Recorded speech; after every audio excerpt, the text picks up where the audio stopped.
அன்பு தனுசு ராசி நேயர்கள் அனைவருக்கும் கணிகரின் அன்பான வணக்கம். இதில் தனுசு ராசியில் மூல நட்சத்திரம் 1, 2, 3, 4 பாதங்களும், பூராட நட்சத்திரம் 1ஆம் பாதம், 2ஆம் பாதம், 3ஆம் பாதம், 4ஆம் பாதமும், உத்திராட நட்சத்திரம் 1 இது கொண்டது தான் தனுசு ராசி. தனுசு ராசிக்கு எப்படி இருக்குது? 2வது பெருமைப்படக்கூடிய ராசியாக இந்த தனுசு ராசி இருக்குது. எப்படி அப்படின்னு பார்த்தோம்னா, 3ஆம் இடத்துல ராகு. நான் ஏற்கனவே சொல்லியிருக்கேன், 3, 6, 11 ராகுவோ கேதுவோ இருந்தால் அந்த ராசி வெற்றி பெறும்.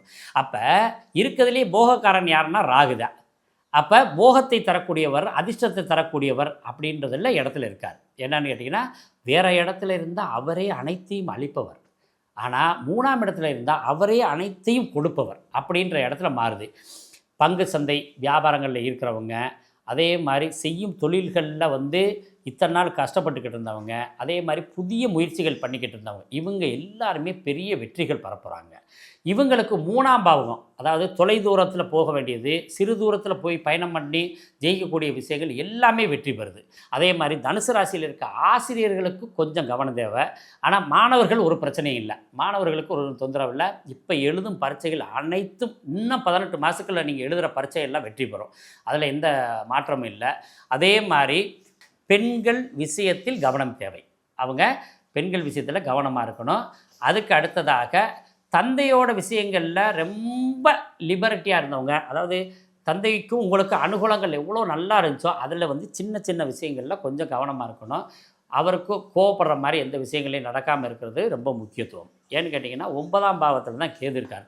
9ஆம் பாவகம் வெளிநாடு பயணங்கள், தொலைதூர பயணங்கள், அதே மாதிரி கோயில் வழிபாடுகள், தந்தை சார்ந்த விஷயங்கள் எல்லாமே 9ஆம் பாவம். இந்த 9ஆம் பாவத்தை பூரா கேது சுருக்குவார். அப்போ தந்தைக்கிட்ட எதிர்பார்க்குற விஷயங்களை நீங்கள் அதிகப்படியாக எதிர்பார்க்காதீங்க, கொஞ்சம் பொறுமையாக எதிர்பார்க்குறது நல்லது.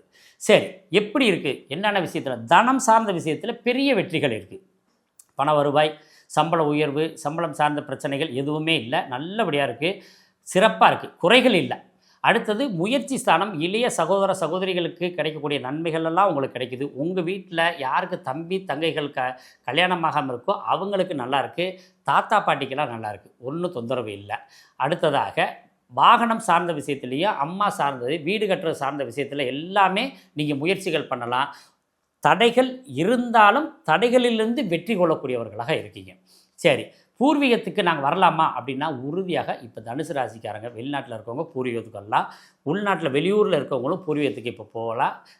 உங்களுக்கு தாத்தா மூலியமாகவும் தாத்தா சொத்துக்கள் மூலியமாகவும் ரொம்ப பெரிய அனுகூலம் காத்திருக்கு.